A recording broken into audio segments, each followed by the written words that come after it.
Welcome to another episode of the Australian Retirement Podcast, coming to you every Thursday. And our topic this week is, I think, quite an exciting one. It's what's going wrong with retirement in Australia. And on this topic, I'm pleased to welcome Bec Wilson back from Bec Retirement. Welcome, Bec. Thanks for having me. And I think, the best place to start is what have you been up to lately? It seems like if there's busier people in retirement in Australia, you'd have to be one of them. Well, I look busy, but I'm actually working on all the projects that I'm passionate about. So, I don't feel busy. Doesn't feel busy at all. I feel really relaxed. So I've just finished my next book, which will come out in July.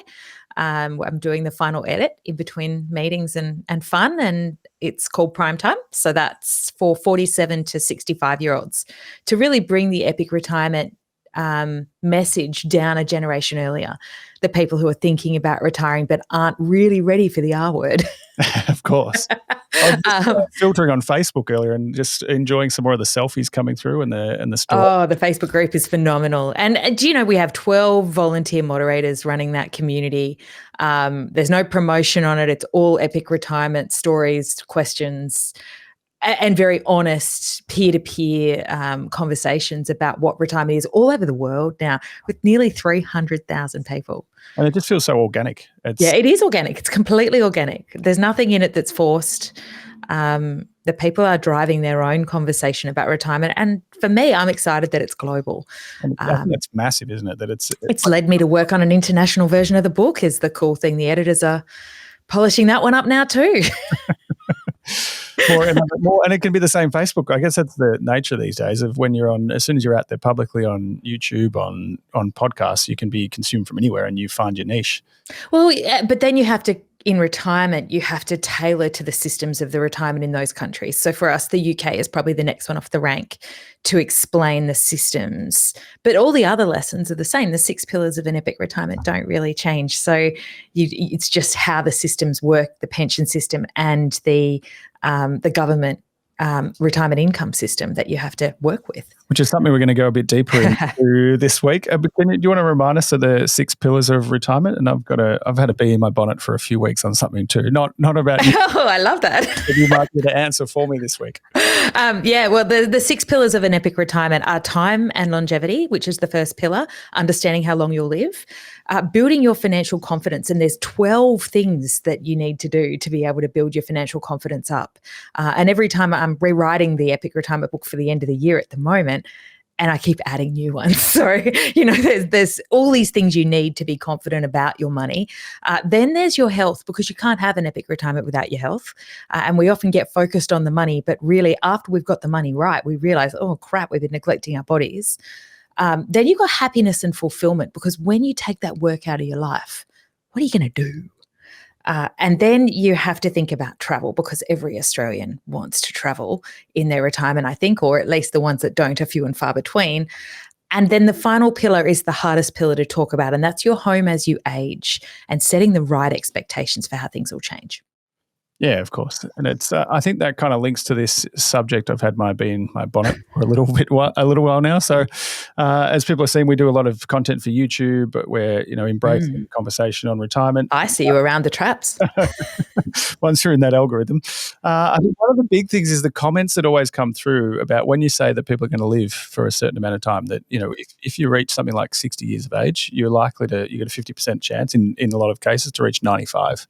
And the amount of feedback I get, let's call it feedback, about people who are just not in denial. They just don't believe that longevity is going to be that long in retirement. Now, I think you've done a lot of work on this. I've done a lot of work in this space. And I feel like you can help me out and bail me out from this issue here. And I've actually leveraged a lot of my relationships with actuaries. So, the actuaries in the industry are people who calculate the risk for super fund products. They're the people who build life insurance products. These are the people that set the dates that companies design the way they're willing to take risks. So I ask those experts how long they're planning for us to live when they design those products, and I get real answers. And for me, I've got some really cool answers if you want me to walk you through them. I'd love to. Help me out here, and then I'm going to quote these. Well, and I've just had them updated. Well, so the ABS life expectancy data hasn't changed much. We just got the new numbers in for 2021, 22 or 2020 to 22. And if you were to read it in the media would tell you, if they took the numbers vanilla, that a 65-year-old today has a life expectancy of 85 for men and 88 for women, right? That's the one that generically gets quoted all the time. Now, if you believe that, that's a 20 to 23-year retirement from 65. Okay, that's the lowest number you'll come across in Australia. We're actually one of the most fortunate in the Western world, and I have gone and dug out all these numbers for the other countries as well. But what I really want you to understand is what's called adjusted life expectancy, because the government actually calculates a set of numbers that's called the 25-year mortality improvement factors, and they overlay that over that 85 and 88, and they actually predict a set of numbers that Australians who are 65 today are likely to be able to rely on based on how fast life expectancy improved in the last 25 years, so that it can be projected forwards into the next 25 years. And advancements are only, increasing in... Well, that's what I was going to ask you is, do you think that life expectancy rates are going to increase in the next 25 years on what they did in the last 25 years? Do you think we're going to discover more health solutions and more with AI and everything that's going to be able to help us scientifically to move faster and faster? Yeah, I think we're just seeing, on average for sure, because you're just seeing more and more more investment into healthcare. Yeah, and they say AI can calculate faster than any scientific human brain ever could, or any computer, to be able to take in complex medical data and work out solutions. So we're going to see problem solving that we've never had the capacity to think at before. In the next 25, in my view. Disclaimer. It already does. It's already faster than I am. And so we get this view that using that 25-year mortality improvement, which tells us a 65-year-old today has a life expectancy of 88 for a man, 90 for a woman, and 94 if you're part of a couple. Yeah. That's a 23 to 29-year retirement. Yep. From the age of 65. I also went away and got the number for 50-year-olds, because my next book is for 50-year-olds, really. So I thought, hey, I'm going to get this information out. I want to be able to talk to 50-year-olds. Now, a 50-year-old that lives through 65, because that's the line in the sand that the government calculates you to. Otherwise, your life expectancy is actually shorter, because a whole bunch of people die before they're 65 for whatever reason. A man is likely to live to 90, a woman to 92, and a couple to 95, the number you quoted. That's a 26 to 30-year retirement. Now, fast forward a little bit, because those are the medians, right? Now, this is where I get really excited. Now, if you've got more than average wealth and more than average health, you've looked after your body all your life, you actually probably could be gutsy enough to say, I'm going to go for the 1 in 4 chance. What's my 1 in 4 chance? What would my life expectancy be at 25 percentile, right? Yeah. Want to know that one? I think it's like 105. No, it's not. We're still in reasonable numbers. I do have a life expectancy calculator on my website at epicretirement.com.au. It's worth having a play with, because it tells me I'm going to live to 103. I did. It said I lived to 99. There you go. I think you're probably fitter than me, so I'm not sure what you're doing wrong there. Yeah, I think that's a low probability on that. Maybe you drink more and smoke more than I do. I didn't disclose that on there. All right. So a 65-year-old at a 25th percentile, or 1 in 4 chance, of a man getting to 94, a woman to 95, and a couple to 97. That's a 1 in 4 chance. I mean, that's pretty impressive. And I think that it knocks most people over. Most people just go into denial like most things, and you're like, oh, that's not going to happen. Well, and the fun thing for me is that it gets us really thinking about what I want to do with my life. If I'm going to live that long, I'm going to want to think about things I'm going to like doing. I'm going to want to re-embed myself into things that matter and not sit in isolation waiting for time to pass, right? You're not going to expect all your friends to drop off the perch in your 80s anymore. You're going to see that happen in your 90s. Yeah. You're going to be able to keep doing things we can't even contemplate doing today. And so I'll give you the final numbers. A 50-year-old that gets through 65 has a 1 in 4 chance of getting to 95 for a man, 96 for a woman, and 98 for a couple. Yeah. 30 to 33-year retirement. Pretty cool. Couples. Couples make good sense, right? But one thing we don't often talk about is that many of us end up single at the end of life.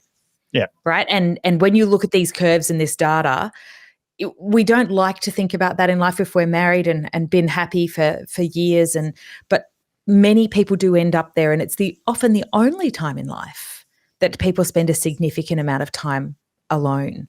Yeah, exactly. So it should be something lends into our planning as well. And this is part of your 6 steps as well, isn't it? Which is one is how do you maximize the probability of being in that 25%? Yeah, the whole 6 pillars talks to living a longer, better quality life, right? We don't want to live a long, low quality life. We want to live a better quality life. So we want to learn all the choices we've got around our finances, our health, the way we choose to have happiness, the way we choose to travel, you want, and where you live, so that you embed yourself in communities, you find ways to live that are sustainable for you over time, and that you don't throw money into the wind if you can't afford to. Right. It's probably something we build hugely into when we're advising people entering retirement, is that a lot of people tend to think they've got a very short investment horizon when they first retire at 65. But if you start thinking about 25 to 30 years, if you're going to get to 95, your whole concept has to change. You can be more patient. You don't have to make short-term decisions. You can rely on growth and eating into your capital over a period of time. And if you understand compounding, and most Australians don't understand compounding. No, not at all. Right? And I can sit here at nearly 50 years of age and be calm about what I know can happen to the super I already have going in to my super fund, and what that's going to be like when I'm 65 if I keep contributing, and then what that might look like if I contribute nothing more after the age of 60 or 65. And something like 60% of your, I'll get the numbers for another episode, but like 60% of your returns come after you retire. No, that's correct. It's about 55% in Australia comes from passive investing after about, they say. Because you didn't have the capital on which to generate those returns before, and now you have the capital. Yeah, 20, 30, 50, I think they do in Australia. It's a little bit different in America because of the way their capital markets are structured. But you really do make the lion's share of your returns after you retire. So thinking about how you invest, and it's often the conversation that advisors will have, and you should attest to it, about staying a little bit exposed to growth investments so that you're not in a passive sort of approach in that 30 years of your retirement. We've got a very, very simple rule, and people get really annoyed. I think our advisors, get annoyed when we say it, because it's income plus growth equal total return. And it's like just one investing. But so many people just focus on the income. And I've spoken to a lot of families and clients where they think, if I have a bad year, I can just spend less next year. I'm like, that's not how retirement works. It's not how we want your retirement to work. Yeah.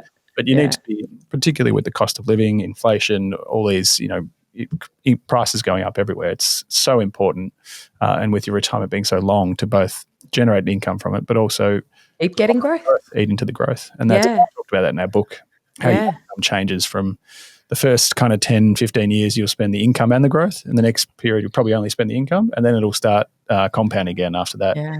And you could end retirement with the same as you started. Yeah. Or more. Yeah. I know plenty of people that have ended up with more.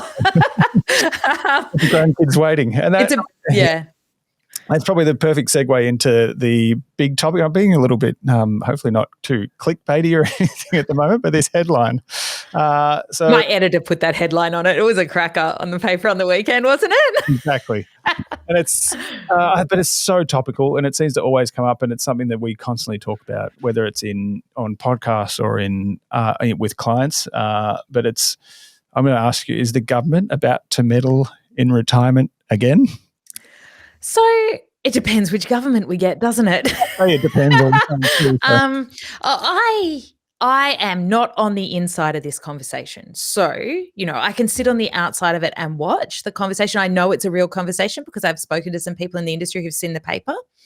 And I think it's a legitimately interesting paper. I don't actually think it's, all big panic stations, everybody, because I think the intention of the paper is to drive meaningful conversation about how annuities and lifetime income can become a part of the conversation in this country, and how we can help people to help themselves. I don't know that it's as bad as the AFR wrote it up, which is what I actually could use as a source. I couldn't, reference people in the corridor talking to me. I can talk to the AFR's article on the topic, which is what I wrote it referring to. And for me, there is it's pointing to, and we should actually explain it to everybody in case they didn't read the article on the weekend. It's according to the report that was written about in the AFR last week, midweek. The Albanese government is circulating a discussion paper among industry super funds and key financial bodies. Interesting that it's industry super funds, not the whole super industry, according to the report in the paper. Who knows? Again, media loves a click. Proposing that retirees with super balances above 200,000 be required to adopt a drawdown rate underpinned by longevity protection. So I think we should break it down piece by piece because it's really interesting, right? And if you don't read into every single set of words, you may not know what some of them mean. And a little bit scary too. Yeah. So if you say somebody with a balance of above 200,000, right? First start with that. That is therefore ruling out many of the average Australians going into retirement at the moment. Average Australians would have a balance of between 2 to 250. Yeah. At the moment. So they're only going to lock up a tiny bit of those people's funds. And that's basically only people who are going to get the full, not only people, but that's going to be full age pension basically. So they're saying your longevity is protected in the age pension. In the age pension, right? So, and you're also going to get cared for by the aged care system, yeah. right? Because you're supported under the aged care system. So if they were to push forward with this, and I believe that the words in the actual report are a recommendation, not required. So the newspaper had required. Yeah. I mean, that's recommendation, requirement. Who knows? Won't know until we see the paper. Yeah. To adopt a drawdown rate underpinned by longevity protection. That means that's a lot of words. Yeah. So let me explain those words. That means they either invest in insurance, whoever it is underpinning it, whether the government decides to be the underpinning party or private insurers or private companies organise products that solve this. And we could very much end up with super funds developing products underpinned by insurance companies. Yeah. And we also have a different type of product. So they're both called lifetime income streams, two different types. One underpinned by insurance products or insurance companies. Another one underpinned by the pool of money. If everybody puts money into the pool, the people that die early pay income to the people who live longer. Yeah. The problem is if we have a massive wave of people that all live longer, everybody's screwed unless the government underwrites it. Like the old defined benefit. It's like half the reason we switched to a defined contribution. And some of the super funds are using that. It's called it's called a tontine in other countries. We don't need to get technical because I'm not that technical on this stuff. I have been explained it to by many, many of the funds, which helps me to understand it. And I want everybody to start to understand this category because it's coming. Yeah. You know, it's a new category. It's one at the moment only financial advisors can, and maybe 3 super funds have products in to offer consumers. Consumers can't walk up to the insurance companies on the street and say, I want one of those. They have to go through an advisor. But if you want to have income for life, guaranteed, and you want to give up some of your money to invest in a product, there are products available that will allow you to have guaranteed income if you live to 103. Yeah. And probably your capital would have only got you to 95. Yeah. Right? You would have run out of capital at life expectancy, right, at the average life expectancy if you kept spending at that rate. And less options than there used to be too. Yeah, but it's a changing field. It's not annuities anymore. It's lifetime income streams. And the word annuity is still associated with it. But I think there's a lot of features to these products that are very different to how people assume an annuity. And it often has an old association with not getting a death benefit or maybe not being flexible if you needed to be able to withdraw funds later in life to help your partner get into aged care or whatever. There is actually flexibility boiled into a lot of these new products that are coming out. So I just think we've got to talk more about the category. Now, the government, if this is a real proposition, is therefore suggesting that they lock up or could lock up an amount of money over and above $200,000 in your super fund. Required or recommended to? Yeah. Recommended to or required to, depending on who you believe. And that you would be therefore obligated to draw down a certain amount of income every single month or every single year. We currently have a drawdown process that's mandated after retirement anyway, but this would actually have longevity protection for you. So it would move you away from relying on the age pension. It would effectively replace, with anybody who would be not dependent on the age pension, they'd still have a required insurance requirement. So they couldn't burn all their money down and end up where the government doesn't want them. Kind of goes in two ways, doesn't it? Because you have people who just pull their money out of super and either spend it or put it into other assets. Because they'll have to grandfather it, right? And that's the other thing no one's talking about is they'll have to grandfather things like this. So it will be my generation, your generation, Drew, that are affected by it, not today's retirees. Their last time they grandfathered a major change, I think they put at least 10 years on it before, so that they didn't get voted out of power.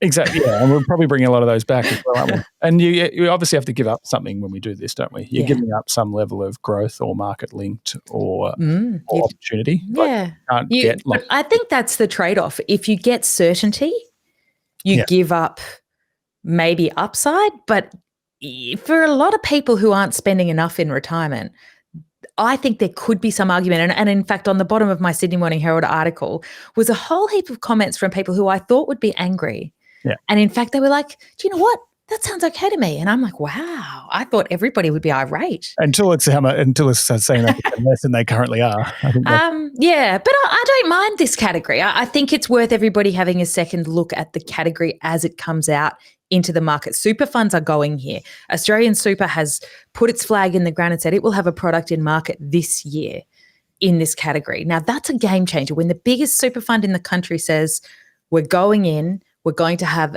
a product underpinned by an insurer. And I think you'll see you may have seen in their response to retirement inquiry from the government last year, they suggested we have one account for life. Yeah. So, they don't want people to have the curiosity to leave in midlife when they go into retirement. They'd like them to have this accumulation default, flip you over and put you straight into a beautiful retirement account that is easy for you to understand. And I don't blame them, right? There's a lot of people in Australia who don't understand it. Do you think it's possible? I think it's possible. Do I think it's right? I'm about choice. So I really think people deserve the ability to choose, and those who choose not to choose should have some options that will default for them. But I think we should all have choice. And is that is that the biggest concern about what's That's coming my up? biggest concern. Taking away choice and mandating that we all have to do it this way, when the super system was actually designed as a financial architecture, as a tax structure, not as a financial product. And why do we then have to turn it into a financial product? It's been commoditized to a massive level. And I think it's almost like the industry funds have become so big, they become quasi fund managers basically. And then this has forced them to go back to consumers and members and be innovative on retirement products. So do you expect the industry generally to be following Australian Super's lead?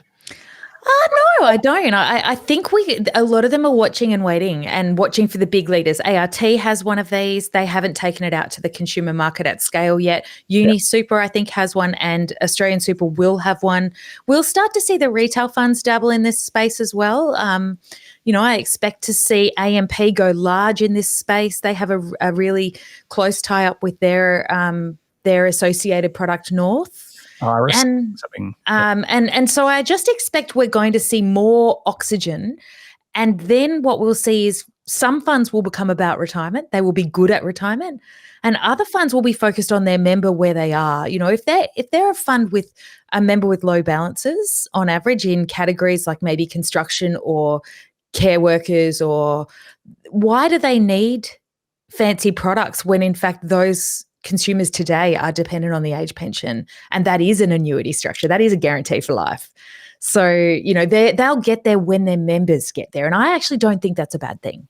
Yeah, I think kind of philosophically, you're being superannuation, you're delaying consumption. So you're kind of being told that you can't spend this portion of your money because... Well, it could go two ways. They could force you to spend more. That's the thing. By forcing it into your hands at a guaranteed drawdown based on the scale of your balance. Do you think that's the issue? That people... No, I can't. We don't know any details. So, but I would expect it sits on both sides. They will force that balance down into your hands if you've got a larger balance, but then they'll also preserve enough in the long term for you to be able to fund a life all the way to your longer life expectancy. And what do you think's most important for retirees when it comes to, one, not making immediate choice?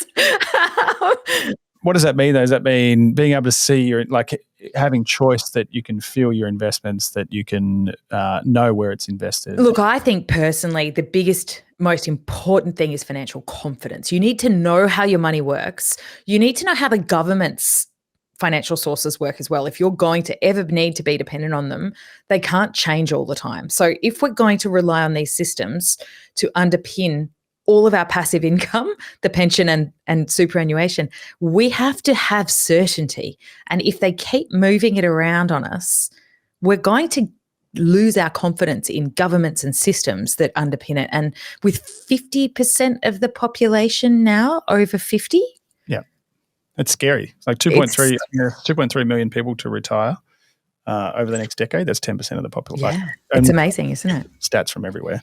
Yeah, it's exciting. It's exciting. All I've done is retirement for 20 years, and I think it's very similar for yourself too. And everything's just changing so quickly. So all we see is the importance of, I think education. Maybe we can go a bit more into what you're doing in education, some of the tools you have, and educating yourself, because when these changes happen, it's natural that we get scared and we react when we shouldn't. But it's more about educating yourself, understanding the options, and knowing that you do have choice, which is probably and that's why you've written. That's why I bang on all the time. I feel like a broken record. Just give everybody choice and then educate them about what their choices are. That's the generational thing, though, isn't it? Like getting people to spend more. It's like trying to overcome a generational change that I had a conversation with my dad. It was at 10 o'clock at night the other night. And it's like, all we wanted was for you to have a better life than we did. And that you have to change. And that was by saving and growing wealth, not by consuming it and consuming it all in retirement. And now I feel like the new generation is used to consuming it, and it's kind of. So I wrote an article in my newsletter last weekend that I wasn't sure whether it would hit a vein. You never quite know when you come up with a new concept you haven't written about in your book. And I wrote this article and I just pulled it up, and it absolutely opened up like an absolute chasm. It was fantastic. And its headline was, "You've saved for decades. Now how do you switch to spending?" Yeah. And I talked about the psychology of moving through those changes, because this generation currently retiring today is the saver. They have absolutely worked their ass off for these dollars that they have. And most of them don't have familial wealth to start themselves off. Most people are self-made in Australia now. And, so they've worked hard and they've had to struggle through shitty economies and massive downturns that lasted years or even a decade in the middle, and so they get guilty when they start spending. They feel sick in the stomach when they turn into this phase in retirement. And so to give them some ways to navigate that was a big part of what I tried to do on the weekend. And the wall just filled up underneath it in comments, which I just love. It gets me That's so what excited. you want. Even if they're, what do you call it? Feedback. Yeah, I love feedback. It is like the biggest challenge we have. I think so many times with the people we work with, that it's explaining that they do have enough capital, income, wealth, returns to be able to live more and spend and more. Live while you're young. Exactly. Right? My next book is all about that, because as we see more and more people build up more and more superannuation in their 50s, if they can recognize that they have enough that compounding is going to do the work over the next couple of decades, they can actually start to move into a different frame of mind in their 50s and start to enjoy their prime time, not just their retirement, but start to bring it forward and live a bit of a life of greater choice. Again, I'm all about choice, because we don't often realize how much power we have to choose if we know the right questions to ask, if we know what the answers are, what the possibilities are, so that we don't come up against walls and dead ends all the time, and or perhaps even head down a path and get the wrong answer. Yeah, for sure. And I think before we wrap up, we always kind of ask for one thing the audience should go and do today. My most popular one is go it up MyGov because so many people don't have Oh, yuck. What a boring thing to do. It's actually incredibly challenging. So that was like, I actually got good feedback. What should we do? What should we do? 25 things to do in 2025, set up your MyGov account. So people out there, you can, go read your book, go check out Epic Retirement. That sounds very cheeky of me, doesn't it? Go and do the life expectancy calculator on my website at epicretirement.com.au. Scroll all the way to the bottom of the page. It will pop up on a screen. It doesn't work on a mobile device. And it doesn't ask for your email address, nothing. Just go put in your details, come out with a number. You'll get a 25th percentile, or I think you'll get a 50th percentile, a 75th percentile, and a 90th percentile. So it'll show you absolutely how long you could live at the very longest. Yeah. And then you can decide which percentile to plan to, and then ring Drew and tell him you need a plan. That's how we do it. We do the reverse promotion here. I'm not promoting anything. I don't sell anything. So, or come and do my course. That's the other thing I do is that 6-week program to help you have literacy, so that when you ring Drew, you know what he's saying to you. And I think it's surprising, like the modelling that I've seen in financial advice over 20 years is so incredibly simple. We spend a whole lot more time on it now, extensive amount of resources. Our entire financial plan is basically around getting the modelling right and then fitting the strategies in around it, and showing people that, and how is just showing how powerful it is that we model out to something like 98 these days, because you have to model with some expectation. I'm pleased to hear you do that, because I have a letter that I'm responding to with an article this weekend, which is about how a woman was deeply disappointed with the financial advice she got because they didn't give her modelling. They just said, hey, buy a wrap. Yeah, and she just lost. And this is the frustration with advice, is that there's so many different types of advice out there, and people don't know what they're going to get when they walk in to get advice today, and they don't know what to ask. And I hear it all the time because I tell everyone, shop around for your financial advisor. Yeah, shop around. Meet a couple and make sure you can build rapport. And know what to ask for. I'm going to publish a list of 10 questions to ask. Well, Jamie Nemsis, my business partner, is keen to provide some feedback on that too. So, oh, wow. Yeah, we could get him to. By tomorrow. Yeah, exactly. I'll get him to get on the comments and give you some feedback. Lovely. As always, Bec, it's been fantastic to have you. And for everyone listening, please, shout out with any comments. We'd love to have you back again later this year. Absolutely. Thanks for joining us. Thanks for having me. Thanks for watching this video on the Rask Network.